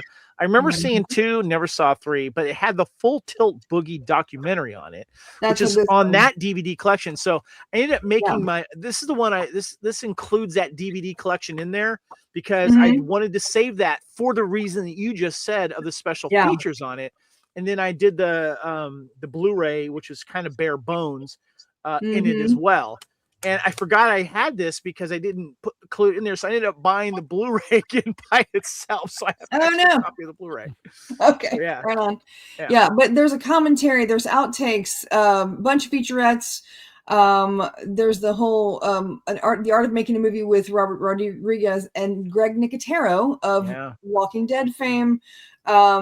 Deleted scenes, set stuff, it's got a ton of stuff. And then Full Tilt Boogie, of course, which is something that you can't find, because I would be a fan of actually purchasing Full Tilt Boogie as a separate film. You can find it. I watched it for the first time. It's the documentary on the making of this, but I wasn't a fan of this documentary style where it's just behind the scenes and they're kind of like showcasing people walking around and doing their stuff. It's not like your normal documentary making where you have people sitting down in a studio and then they show stuff behind the scenes. It was kind of like someone just walked around with a camera backstage the whole time and you're just watching cuts this, cuts that. So I wasn't a fan of the documentary done in that way at all. It's funny when you say that, because if you've worked on film sets, that kind of documentary is exactly what, because you recognize what's happening. If you haven't worked on a film set before, a lot of times you're gonna not see, but so when you watch it, most people watch it for whatever you're seeing, but I'm looking in the background and seeing people doing other stuff. It's a really interesting show. Let's talk about the movie itself, Kyle. We'll get your thoughts too, of course, Lacey, on From Dusk Till Dawn. Kyle, start with you. I'm going to drop a nuclear bomb right now, because From Dusk Till Dawn is the true. We had Pulp Fiction in 94 for Tarantino. We had Desperado in 95 for Rodriguez. But this is the movie that truly stamped them into two creators for pop culture for the next 25 years. This movie is one of the most perfect films I've seen as far as being a vampire film and what it is. You have Selma Hayek she's always at the peak of her powers, but especially in this. Clooney is red hot from ER. The success of this film is what leads to his eventual leaving ER, because he realizes he can make it in Hollywood. You have this. We truly see the abilities of Tarantino and Rodriguez together, and it's just a absolute crazy, over the top, fun pulp vampire film that to this day it's still one of my favorite vampire films. And I will even say this: the sequels were all right, but when Robert Rodriguez started the El Rey network back in the 2000s, around 2010, 2014, he did a Dusk from Dawn TV show with Isa Gonzalez playing the Selma Hayek role. Wilmer Valderrama from that 70s show was also in it. And that TV show ran for 4 seasons and was absolutely phenomenal and a ton of fun. I never ended up watching that series. I forgot it went on for that long. That's cool. Lacey, your thoughts on From Dusk Till Dawn? I love a good vampire flick. This one might be a little bit like, this one tips my gore meter. Like this one's a little bit more blood than I'm used to being able to enjoy reasonably. I don't think it holds up so much with the Juliette Lewis character and the creepy like pedophile situation, which is kind of, but other than that, it's a solid effort from both Tarantino and Rodriguez. And it also brought us the dumb haircut that every guy had, the Caesar haircut. The Caesar haircut. Yeah, that Tarantino has in this one. Yeah. No, it was Clooney with the short bangs. Yeah. Like when he had those short bangs, and I don't look. He can pull it off because he's George freaking Clooney. Right. Jeff from the grocery store can't pull that off. Stop it. Stop. That's a good call. No. Yeah. Clooney, this was the movie that I think made him a movie star, or at least, as you touched on, Kyle, catapulted him. And he was so good in this movie. He just commanded this movie in all of his roles, or all of his scenes, I should say. And I love this movie for many reasons. But what's interesting is this movie has gotten criticism because a lot of people feel that the first half of this film, where it's more like a road film with these two gangsters and criminals, some people will say is better than the actual vampire part that we get at the end, because some people think it gets a little silly because of that. And it does. It gets a little silly and cartoony, especially with the violence and stuff like that. But it's done really well. A lot of good practical effects. And my wife is actually one of those people that feels that way. She says, I would have preferred just a movie with the brothers. Give me the Gecko brothers. Get them being horrible people and then getting their comeuppance later on. She felt this got, and keep in mind, this is my wife, who is a huge horror movie fan, but she just thought it got too silly. And I can see that criticism. I think that's a good criticism. But I'm able to, still enjoy them both. But there's part of me though, really enjoys the first half of this film. Because you find out like how bad is it, or how bad they are. And I love that Michael Parks is basically plays the same sheriff guy in this one. And apparently, when you see him in Kill Bill, and what was it, the other one? Kill Bill 1 and 2. But apparently this is supposed to take place after Kill Bill 1 and 2, I guess, because he dies in this one. Anyway, it's interesting. But Michael Parks come back to pretty much plays the same character. So yeah. But I love this movie. And of course, this started the whole foot fetish thing that Tarantino has in all of his films. Do you think that there are similarities between this? I feel like, I'm glad you're bringing this up. I feel like this is what I think Sinners accomplished what this movie didn't. Exactly. You nailed it 100%, Lacey. And my wife said the exact same thing. Sinners, which starts off as this great gangster film, a bootlegging thing, and then it just makes this turn to a vampire film, perfected it and did it better. Well, the question is, do you think, because I feel like Abigail also has something to say about this. Who's Abigail? Abigail being the movie where they kidnap a little girl thinking they're going to hold her for ransom, and it turns out that she, but that's that's probably 40 minutes in before you realize what's going on in that movie. Right. What do you think about it? Would you say that without Dusk Till Dawn, we don't have Abigail or Sinners? Abigail, yes, because it's, I don't want to spoil it, but that to me, that's just different. It starts off as this crime, thing, and they want to whatever.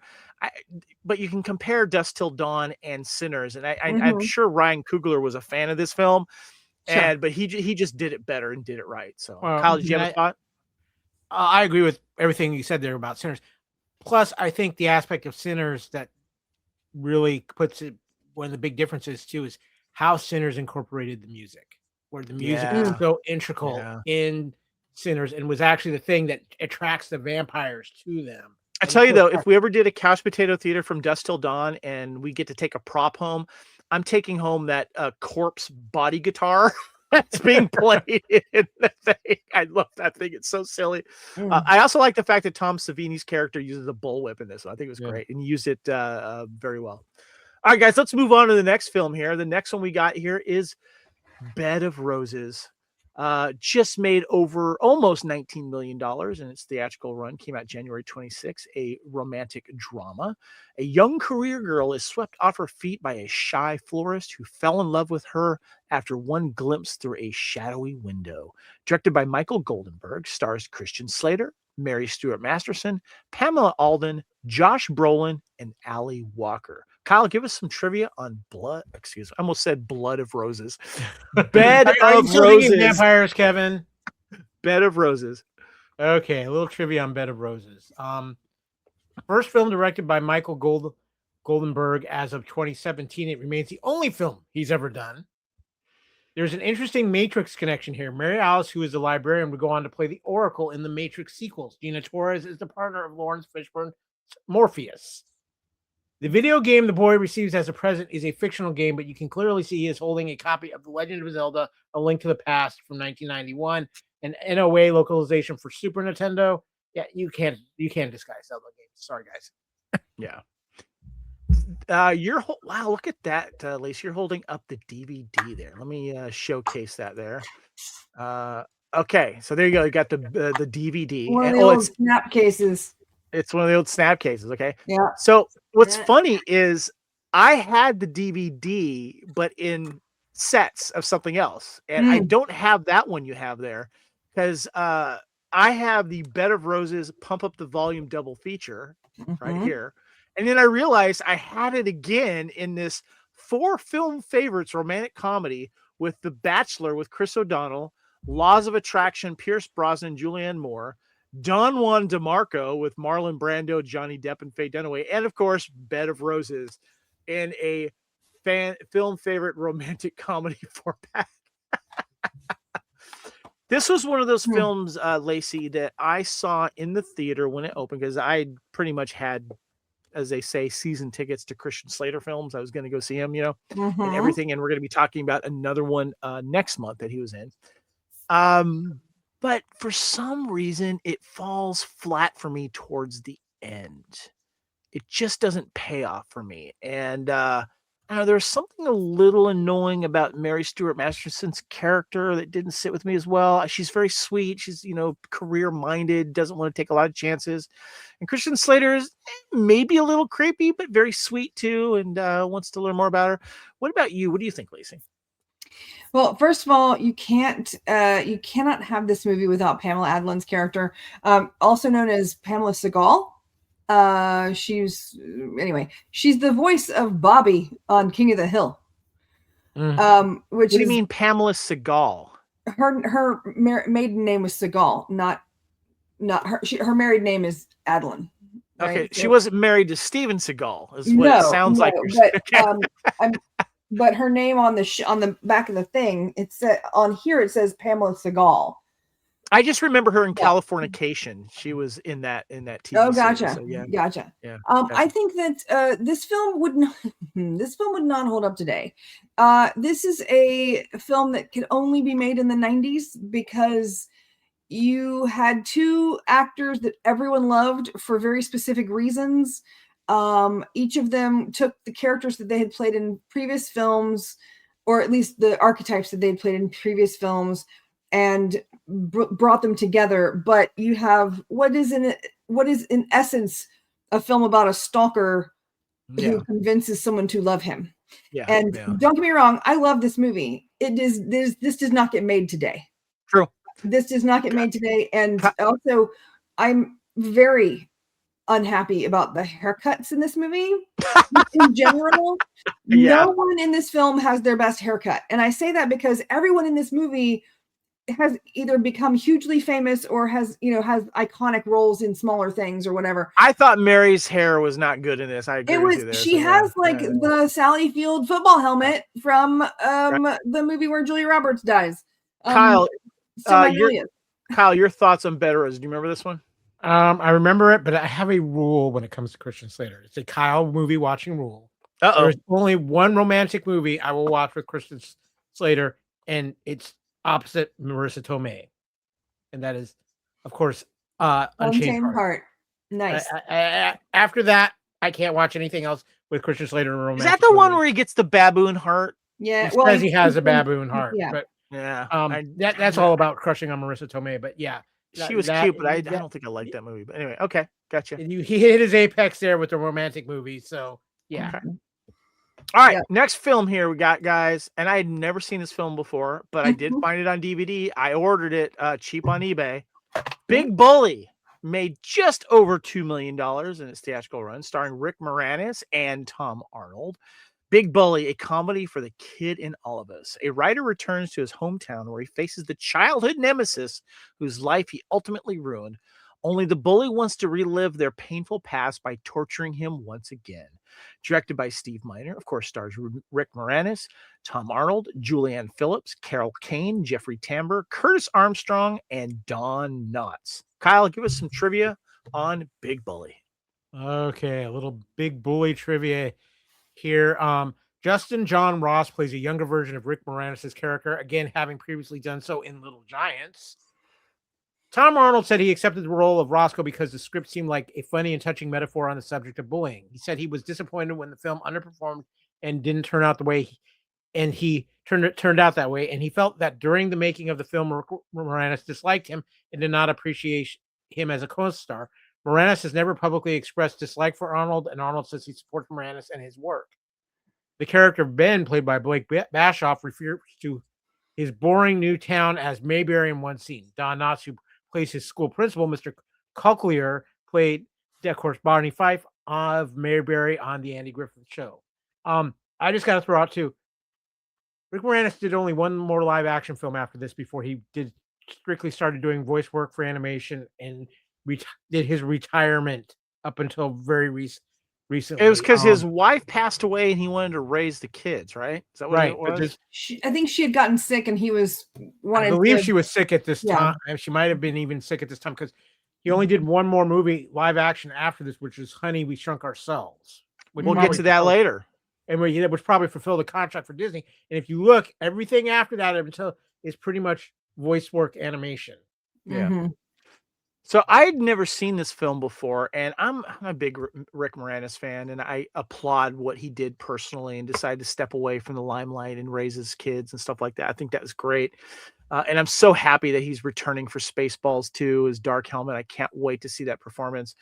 I thought this movie was pretty charming. And I like the fact that when he does, because he moves, he tries to get out when his parents left, when he's a kid and he's getting tormented by the younger version of Tom Arnold. He goes out to California, then he gets famous and becomes a famous author. And then he gets a teaching job back at his old school. Tom Arnold is now grown up and their kids. Now Rick Moranis's kid is now the bully and is bullying Tom Arnold's kid.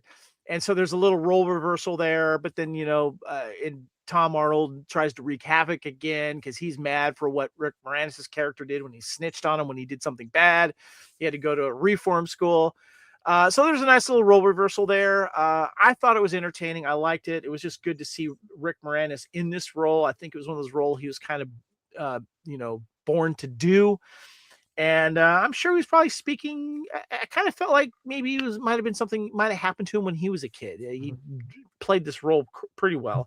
I enjoyed it. I got it on the Snap DVD, the old original DVDs. Lacey, do you have this on DVD? I do, and I cannot find it anywhere. And it's in my app, and I know it's here, and it really ticks me off because I cannot find it. Gotcha. So your thoughts on this then, Lacey, Big Bully? It has the same feel for me as a movie you may or may not remember called Dance Till Dawn. where it was like Was that a Milano. TV movie? Yeah, it was like Alyssa Milano, a whole bunch of kids or whatever. Yes, and I've seen that movie. I've seen like that movie. You realize that the adults were all basically polar opposites of their kids. Yes. And yes. they all had these intertwined lives. It kind of had that kind of feel to it. And that was, I want to say a few years before that, because it was Alyssa Milano and like, I want to say Kelsey Grammer, maybe, I don't remember, but this kind of had that feel to it. Like, when you revert, because what is it? We don't ever want to grow up to be our parents, but we initially do. We inevitably do. But this is one of the few times where it shows like the polar opposites. Yeah. Of that, and it's But I mean, it's a fun movie. It's not, again, probably can't make that today. Some of the choice scenes and stuff like that. But I was super bummed that I couldn't find, because I was going to rewatch it for this, and I was like, oh, I haven't thought about that movie in forever. Yeah, I couldn't find it. I couldn't find it streaming anywhere, so that's why I ended up buying it. And it's a Rick Moranis film, so I wanted to definitely check it out. Kyle, do you remember this movie? Did you watch it? I think I saw it one time. It came out at a time when this is one of those movies. I think I saw it when it came out on VHS. I don't remember it in the theater. And like I said, it was towards the end of the Rick Moranis run. And I'm going to be honest with you, as much as I love Rick Moranis, the last few films he did, you could sense it. You could feel he wasn't invested in what he was doing. And I think that was kind of one of the cases with this film here. Yeah. Well, guys, let's get into the final film here. And Kyle, this was the film that I was remembering that was based on a Philip K. Dick I have novel. thoughts. I have lots of thoughts. And this is the movie Screamers. Made just over $5.5 million in its theatrical run. It's a sci-fi action movie. And it's on a distant planet, a mining planet called Sirius 6B, ravaged by a decade of war in the year 2078. Scientists have created the perfect weapon. It's a blade-wielding, self-replicating race of killing devices known as Screamers. Is designed for one purpose: to hunt down and destroy all enemy life forms. So this dubbed man's greatest weapon has continued to evolve without human guidance and devised a new mission to obliterate all life. Directed by Christian Duguay, writers Philip K. Dick, Dan O'Banion, and Miguel Tejada Flores. Stars Peter Weller, Roy Dupuis, excuse me, and Jennifer Rubin. Kyle, give us some trivia there on Screamers. Before I get to trivia, I just want to take this moment to tell everybody yet another movie that should give us all the AI warnings we need. I'm just saying. But as far as trivia, the strange game board in the opening scene is the game of Ur, a game from ancient Mesopotamia. The game is still played in Iraq to this day. The board they are using appears to be a facsimile of the oldest surviving board discovered in the royal tomb of Ur. In the original story by Philip K. Dick, the plot takes place on Earth instead of Sirius 6B. Originally, Screamers was developed by American troops hiding in the moon to destroy the Russian army after the Soviet Union had completely wiped out the United States. In an episode of Entertainment Tonight in 1981, which aired Entertainment Tonight, which came out in 1981, but this episode aired in 1995. When visiting the set, the interviewer asked Peter Weller about his character.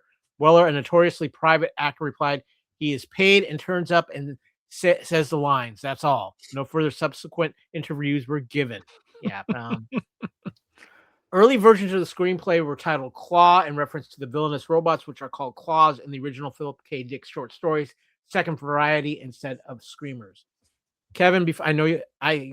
You go first, bro. Go ahead. This movie was 8 to 10 years too late. If this movie comes out in the 80s and can capitalize on Peter Weller's RoboCop's fame and with it being a Philip K. Dick story and the way this movie feels like an 80s film. Yeah. I mean, and this is a movie, it tanked in the theaters. It did not do well, but I know a lot of people who love this movie watching it off of DVD or VHS as a rental. This was a big time rental film. Is it a great movie? No, but it is a fun science fiction film. Peter Weller is good in it. But again, this movie came out about 8 years later than what it should have. That's a good call. When I have not seen this in a long time, but I've had this DVD forever, and I finally got around to watching it, obviously, for this podcast. And it's a decent sci-fi flick. It's very claustrophobic. They filmed it up in Canada, and it looked like they probably used some processing plants for the space station. The design of the screamers were very cool, very scary and annoying at the same time. Especially when people started getting replicated. And it was weird. But yeah, I mean, it's not a great film. It's okay. It's got its moments. In some of the special effects and the long shots of showcasing the planet itself, is not done very well. Peter Weller is okay, and I actually prefer some of the co-stars in this a little bit more. I don't know if it's one I would return to, though, to be perfectly honest with you. Lacey, what are your thoughts on Screamers? Doesn't this have like 18 sequels? Or is that Trancers? You're thinking Trancers and Scanners. Scanners, that's what I'm thinking of. Gotcha. Yeah. I don't think I've seen this, but I will say I used to have a copy of the game Okay. It's kind of like a mix between Parcheesi and Shoots and Ladders, kind of. Yeah.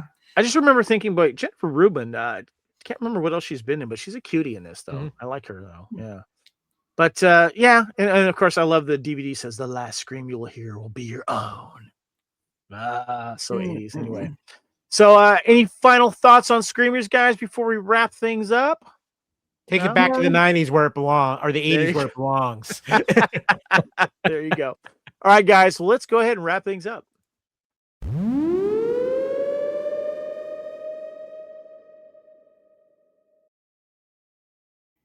All right, guys, this is Time Warp 1996, January, the movies and pop culture. Let me get your final thoughts on this first month and looking forward to the rest of the year. Lacey, let's start with you.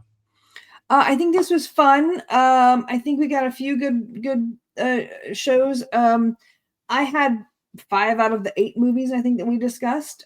So it's one where I think that this was probably right in my kind of wheelhouse with the variety of what we had coming out in theaters that year.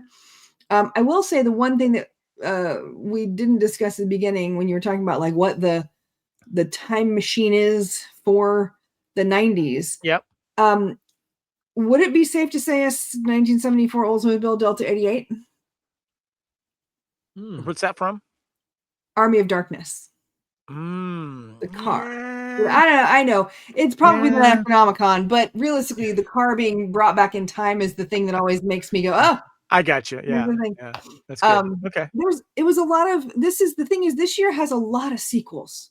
And especially like, it's just got a lot of sequels. So this year might end up being, and even the decade had a lot of sequels when it comes to time travel. You had the second Austin Powers, the third Back to the Future, the second Bill and Ted, Army of Darkness is the third movie, right? Yeah. Terminator 2. 12 Monkeys, I think, is probably the most original of the 90s time travel-y goodness. But I'm excited to see the rest of the... We've got a lot of good action movies coming out this year for sure. Kyle, your final thoughts on January 1996? So, for those of you who might be of a younger generation, I think the three of us here can all identify, there was pretty much for a very long time, January and February were the dumping ground of bad movies. They called it Dumpuary, and they still do. When we look through these films, for the most part, nothing that stands out. How in the hell does From Dusk Till Dawn get a January release? Because that is one of the biggest mysteries of all time, even during this era, because you're talking Quentin Tarantino, Robert Rodriguez, and George Clooney, who is immensely popular from ER at this point. How does that movie get a January release, even in 1996? And what was the name of the vampire club they went to again, Kyle? I have the answer to that. I don't let you say it because I know you love your tongue twisters. Lacey, what would you say? I think that it was probably a marketing genius, because if you have all these things coming out in January and February that no one's going to want to watch, this is the way that Tarantino and Rodriguez and Clooney get to show that this movie is the one that's going to just kill everything else that's in the box office. right? Yeah. If you bring this out in the summer, it's going to get trampled by all the blockbusters. If you bring it out at Christmas, it's going to be trampled by all the big Christmas flicks. If you bring it out, I got you. Yeah. yeah. Yeah. And I think yeah. that was a genius marketing tool. So, Well, because if this came out in a time where it fell between the other films, Clooney doesn't have a film career. Yeah. No, you're right. Tarantino is Yep. probably not making, as much as he does. Rodriguez isn't going to be able to do Spy Kids and all of his fun stuff. So, yeah, no, right. You're right. Yeah, good call. I like that. Maybe. So what's funny is I was looking at these January movies, and From Dusk Till Dawn is the obvious favorite, at least for me. I'm speaking for me personally. And I was looking at the DVDs here and Blu-rays that I have that we were showcasing, and I was like, "What's my second favorite?" And I'm settling on Biodome. I can't explain it. I can't defend it, but for whatever reason, Biodome just made me laugh, and thus I'm keeping that movie for sure. So yeah. Right on. Well, guys, this, of course, we've been discussing Time Warp 1996, specifically January. But what's coming in February, Kyle? February is quite interesting because we have two huge movies where the leads are non-human. We have the continuation of the John Woo invasion into the United States. We have the movie that really put Jackie Chan on the map in the United States. Kyle, if you're gonna do this, you got to say the names. Otherwise, you just stepped on. No. Come on, man. Come on. Let me finish. And we have Adam Sandler at maybe his absolute 8 mix. We are talking Broken Arrow, Project Alf, Muppet Treasure Island, Rumble in the Bronx, and Happy Gilmore. That is a bizarre and fun combination of movies for February.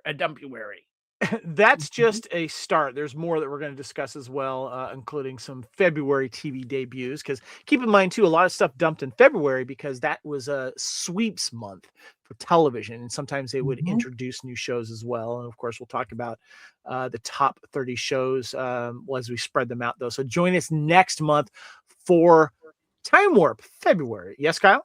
I'm just going to say in February, too, we also have the movie that made Howie Long a movie star and led to the classic Firestorm. There you go. Yeah. You're talking about Broken Arrow, of course. We'll definitely discuss that more. And it's got one of my favorite films of all time, which is Beautiful Girls. Ah, yes. I have to find a copy of that, too. I'm looking forward to seeing that again. Very early Natalie Portman, right after she did. Save it. Yeah. Don't say anything more. Save that for the show. Definitely. Cool. If you're watching the YouTube video, check us out again, of course, on the QR code there. Take us to our website. Support us there. You can find the Fandom Podcast Network or Time Warp and the Fandom Podcast Network on YouTube, of course. Please subscribe, share out. Find us on Facebook, Instagram, X, and, of course, now Blue Sky. Also, give us a shout out on TeePublic. We have, like my Time Warp t-shirt I have right here that I'm wearing. You can find logos for all of our shows on the Fandom Podcast Network. And so make sure you check us out. This is Time Warp. Kyle, how can we find you? Well, you can find me when I'm not repairing my time machine with bubble gum and pudding cans. You can find me, of course, all over the Fandom Podcast Network on our great pages on Facebook. You can find me on Twitter and on Blue Sky at AKyleW. And you can find me on Instagram and Threads at AKyleFandom. Lacey, thank you again so much. Appreciate you time warping with us. How can we reach out to you? You can find me on what's it called? The movie Letterboxd. Letterboxd. Yep, that's it. Letterboxd. What are you? If people want to follow you on Letterboxd, where can they find you? It's Lacey Pants with 2 E's, no Y. Lacey Pants. You can find me also on Letterboxd at Spartan_Phoenix. And you can also find me at Spartan_Phoenix on X or Twitter, as I still like to say, Instagram, Blue Sky as well. You can find me on Facebook at Kevin Reitzel. Please join us through the rest of this year as we celebrate 1996, celebrating its 30th anniversary, guys. I'm feeling so old, but I love it. Anyway, thanks again to my co-hosts, Lacey and Kyle. Thank you guys, everyone, for joining us in this Fandom Flashback show, Time Warp, celebrating 1996. We've got a lot more fun stuff coming this year. Until next time, everyone, thank you so much, and we will see you back in time.